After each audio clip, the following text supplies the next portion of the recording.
Good morning. For today's lecture, we will have a brief discussion on the topic of etiology of malocclusion. Etiology of malocclusion will be dealt in two lectures. For today, we will discuss on the general factors, and the next lecture will be on the local factors. As for the learning outcome, at the end of the lecture, you should be able to classify the various etiological factors and also describe the etiological factors causing different types of malocclusion. So coming to the introduction, so what is etiology of malocclusion and why is it important to study this? So basically it's the study of what causes various kinds of deformities and malocclusions, and it is also the recognition and elimination of the etiological factors, which is an important aspect to prevent and correct any malocclusion from setting in and also to obtain a permanent result. So these are the reasons why you need to understand what causes a certain kind of malocclusion. So there are various systems of classification. So it is based on White and Gardner's classification, Salzman's classification, Moyer's, Profits, and Graeber's. So we will be discussing in detail on Graeber's classification and the various etiological factors affecting malocclusion states. So the other classifications are just for your information. However, we will be going into more details on Graeber's classification. So White and Gardner's classification, it is basically dental base abnormalities, pre-eruption abnormalities, and post-eruption abnormalities. Salzman classification speaks on prenatal, postnatal, functional, and environmental or acquired abnormalities. And Moyer's classification discusses or classifies etiologies based on heredity, trauma, habits, diseases, malnutrition, and developmental defects of unknown origin. So coming to Graeber's classification, so he has divided them into general factors and local factors. So we shall be going into the details of each. So we will start with the first general factor, that is heredity or genetic factors. So heredity has been known to be a chief cause of malocclusion. Also, these genetic aberrations make their appearance prenatally, but you will not be able to see the implications until several years after birth. So there is a strong influence of inheritance on facial features, wherein a child may have facial features that markedly resemble one of the parent or a combination of both of the parents. So the images here is from a royal family, so wherein you can see all of them have a prognatic mandible passed on through their genetic makeup. It is said that there are two ways a malocclusion could be produced by an inherited characteristic. So these are, number one, it's an inherited disproportion between size of teeth and size of jaws. And also number two is inherited disproportion between size and shape of upper and lower jaws. So there is said to be a strong tendency for mandibular prognathism, and in a study they found that 1/3 of the children with severe class 3 had any one parent with the same condition. So another deformity, which is long face pattern, is also a commonly found deformity to run in families. Over the years, it has been found that heredity or any genetic factors plays an important role in determining the tooth size, arch length, tooth shape variation, oligo or anodontia, height of palate, position and formation of perioral musculature, congenital deformities, facial asymmetries, frenal attachment, the presence of any diastema, and mandibular retrusion. So what is the clinical implication and why do we need to know all these? Is because greater the genetic component, the worse the prognosis of any orthodontic intervention or treatment. So it becomes essential to understand why and what is causing a particular malocclusion. So you may uh, do the needful for the patient at the right time. Now coming to the second factor, that is congenital factors. These are malformations seen at birth causing malocclusion. The defects could be either due to genetic origin, radiologic, chemical, endocrine, infections, or any mechanical factors. So there are some of the examples or some of the causes of abnormalities are either seen as single gene abnormality, chromosomal disorders, multifactorial disorder, that is genetic and a combination of environmental factors, disorders caused by teratogens, and disorders of unknown etiology. Continuing with congenital factors, we shall see how various syndromes affect orofacial structures. Pierre-Robin syndrome, the patient or the child might experience cleft palate, micrognathia, glossoptosis, primary defect in the mandible, and the presence of U or V-shaped hard and soft palates. So that's Pierre-Robin syndrome. When it comes to Down syndrome, which is also known as 21 trisomy, the clinical features you will come across are the protrusion of tongue that is due to the presence of macroglossia with difficulty in both eating and speaking, hypoplasia of the maxilla, delayed tooth eruption, partial anodontia, enamel hypoplasia, cleft lip palate, and also presence of fissuring and thickening of lips. Also, you can see certain patients having hemifacial microsomia, wherein one side of or half of the face is atrophied and the patient is easily discernible because if you see the radiographic images and also the clinical presentation of the patient, you cannot miss it. So one side of the patient's face is completely underdeveloped, and that is known as hemifacial microsomia.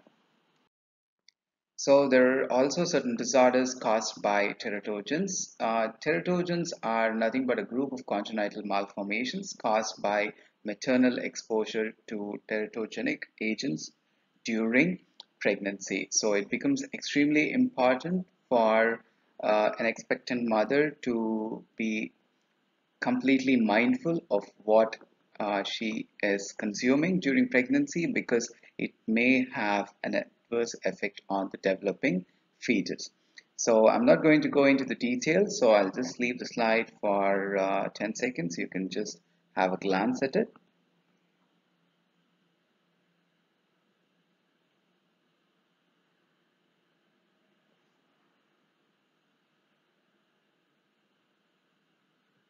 How about environmental factors? So environmental factors can be classified into prenatal and postnatal. Prenatal basically would be due to trauma, maternal diet, German measles, and maternal metabolism. And postnatal factors are any kind of birth injury, cerebral palsy, and also TMJ injury secondary to certain mechanical factors. More details on environmental factors. Intrauterine molding, when there is pressure exerted against rapidly growing areas, this might lead to distortion in them. An arm pressed against the face can cause maxillary deficiency.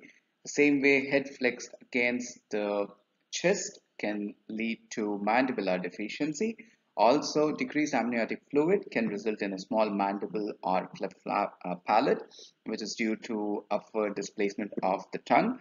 However, when pressure is released, catch-up growth does occur, and the deformity can be easily overcome.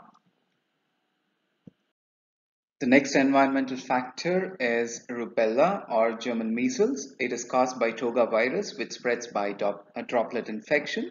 So when the disease occurs in women during their first trimester of pregnancy, the offspring has a high incidence of congenital defects such as blindness, deafness, and cardiovascular abnormalities.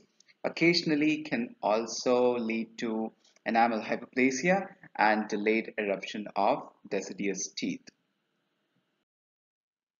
So, continuing with environmental factors, there are birth injuries due to forceps delivery, heavy pressure in the joint, which causes internal hemorrhage, loss of tissue, and subsequent underdevelopment of the mandible or the TMJ.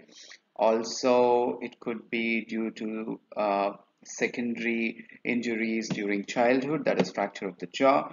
More susceptible or mandible is more prone to these fractures when compared to maxilla. The condyle neck is one vulnerable area. 75% of these fractures, uh, there is normal growth which happens post fracture, and also asymmetric growth is a common thing which you will find due to these injuries, which changes the soft tissue matrix, leading to scarring and growth restriction. The third environmental factor is muscular trauma. As you know, bone growth is influenced by the muscular capsule or matrix to which they're attached to. So the muscles pull the jaws downwards and forwards, keeping them in a balanced position and enabling normal growth. And any injuries to these muscles can affect the growth of bones as well. So you can see the images wherein the muscular trauma has led to huge deformities in these patients. So excessive muscle contraction can have a restrictive growth on the tissues by way of scarring after an injury, and this effect is seen as torticollis. So torticollis is a condition where a twisting of the head is caused by excessive tonic contraction of the neck muscles, especially the sternocleidomastoid. So this results in a facial asymmetry due to growth restriction on the affected side. It is necessary to surgically sever the affected muscles to improve the posture of the head. The decrease in muscle tonicity will allow the mandible to drop downward away from the rest of the facial skeleton. So the result is in increased anterior facial height, distortions of facial proportions, and also the mandibular form, excessive eruption of posterior teeth, narrowing of the maxillary arch, and anterior open bite. So torticollis is an important uh, deformity which you should be readily able to identify and also associate the clinical presentations and signs and symptoms of this particular disorder, because it has a varying effect on the malocclusion stage of a individual. So now coming to the environmental factors which are predisposing a metabolic, climate, or any other associated diseases. So we shall discuss now on the endocrine or metabolic imbalances we come across. The first one is hypopituitarism or dwarfism. So you will see retarded growth, decreased linear facial measurements, decreased cranial base measurements as well, may result in an open bite, a delayed tooth eruption, and also incomplete root formation with incomplete closure of the apical foramen. So you might come across one or more of these clinical features. The next abnormality is hyperpituitarism, that is gigantism or acromegaly. This has accelerated development seen especially of the mandible, accelerated dental development and eruption, enlarged tongue and other facial structures including the sinuses, thickening of the cortical bones, poor maturation, presence of osteoporosis, and also hypercementosis. So again, one or more might be uh, affecting an individual, and it is important to rightly diagnose these patients and do a referral to an endocrinologist to confirm the same. The next deformity is hypothyroidism. It is cretinism in children and is known as mixed edema in adults. You might see growth retardation, decreased vertical growth of the face, decreased cranial base length, anterior open bite, also delayed eruption of teeth, maxillary protrusion, and generalized spacing between teeth. So again, these are several of the clinical features these patients do exhibit. So it is important to identify and understand the etiological factors causing these changes. The next disorder is hyperthyroidism. Here there is heat tolerance with increased BMR and appetite, accelerated skeletal growth, irregular eruption of teeth, increased vertical facial height. There is a tendency of an open bite.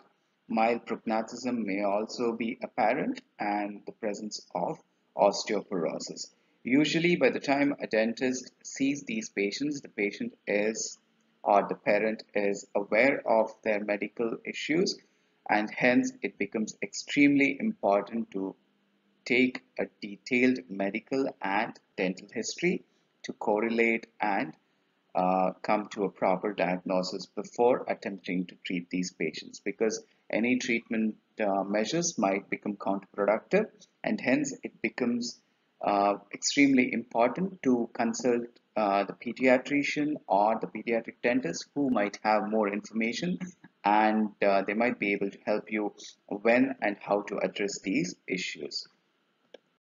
The last two disorders are hypo and hyperparathyroidism.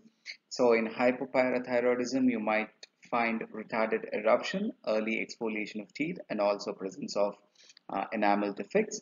However, in hyper or von Recklinghams disease, you might see demineralization, disappearance of the lamina dura, and also mobility of teeth. So all these clinical uh, features should be recognized, identified, and suitably treated. Now, coming to the infectious diseases, which are also part of environmental factors. So, there is congenital syphilis, wherein you might notice peck-shaped lateral incisors, mulberry molars. These are the classic presentations of teeth. Enamel hypoplasia, delayed eruption, underdeveloped maxilla, and also the presence of narrow maxillary arch. However, in mums, you might see rapid enlargement of the salivary glands, and if it occurs during pregnancy, you might see dental hypoplasia or a retarded eruption.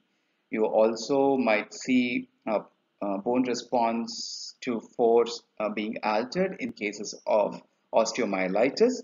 And in patients suffering from tuberculosis, you can see generalized stunted growth and also delayed eruption. However, if the mother or the patient experienced rubella at a very young age, you might notice retarded eruption of teeth, dental hypoplasia, and also congenital malformations, including cleft lip and palate.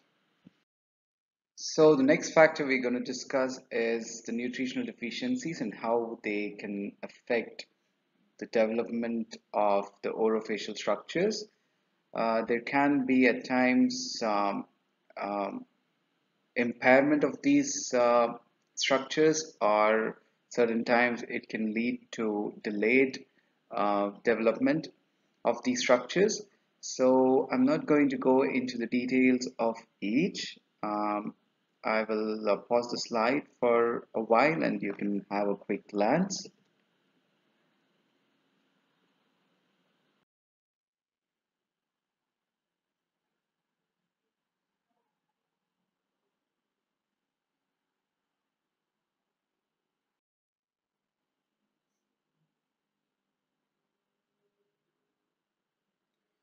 So these are some of the nutritional deficiencies you might come across, and you will have to identify the source to be able to understand how these can be corrected, or what caused these malformations at the first place.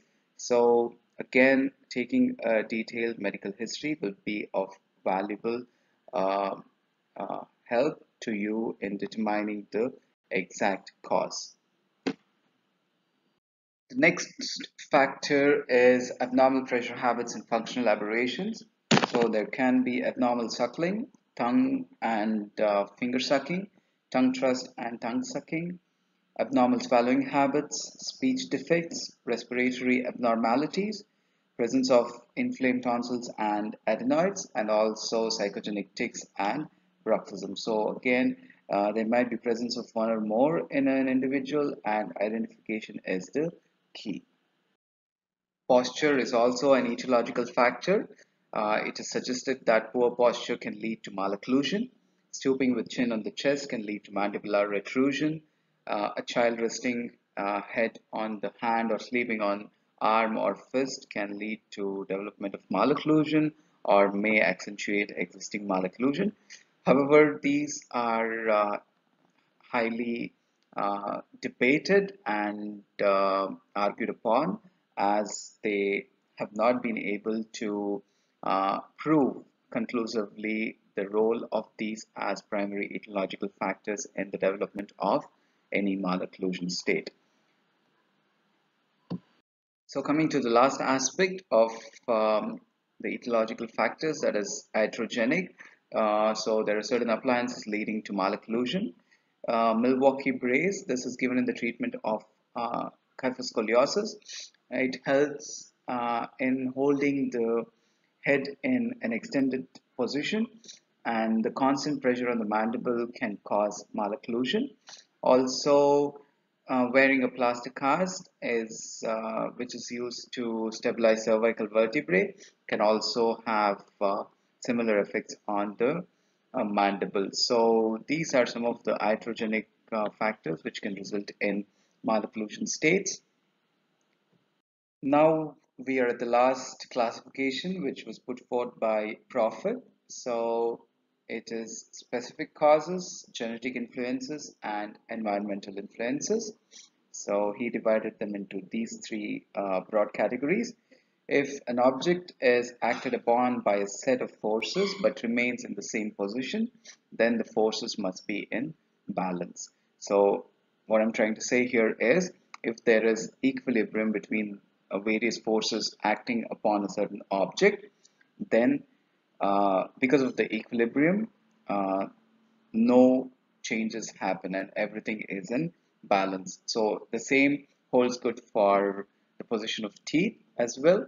If there are equal and opposite forces being exerted by the tongue and cheek and the facial muscles, uh, there won't be any huge impact on the position or the stability of the position of these teeth. However, if the equilibrium is broken or disturbed, then movement can occur. So it is important to establish balance. That's exactly what we do in orthodontic treatment. The primary goal would be, or the final end result is to see an equilibrium between various forces acting on the teeth and to achieve a stable position for these teeth. So equilibrium is the key. So you will have to remember this and put it as part of your treatment plan or your treatment mechanics, so that you are able to uh, hold the teeth in a stable position. So what are the primary factors affecting equilibrium? So intrinsic forces of tongue and lips, extrinsic forces such as habits and orthodontic appliances, and forces from dental occlusion or forces from periodontal membrane. So what are the intrinsic forces? Tongue versus lip. Forces from lips, cheek, and tongue. These forces are light, but when they act for a longer duration, are capable of causing tooth movement. No movement is seen when the forces are in equilibrium.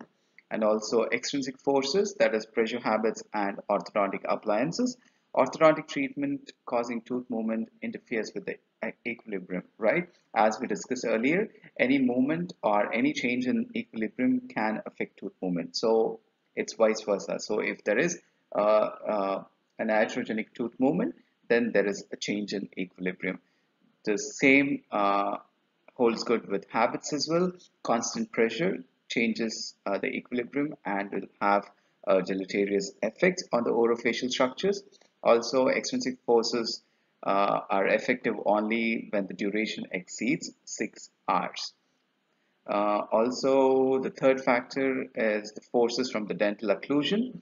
The occlusal forces influence vertical position of teeth. Maximum force of 100 kg or more sustained for a fraction of a second as part of dental occlusion or a normal physiological occlusion.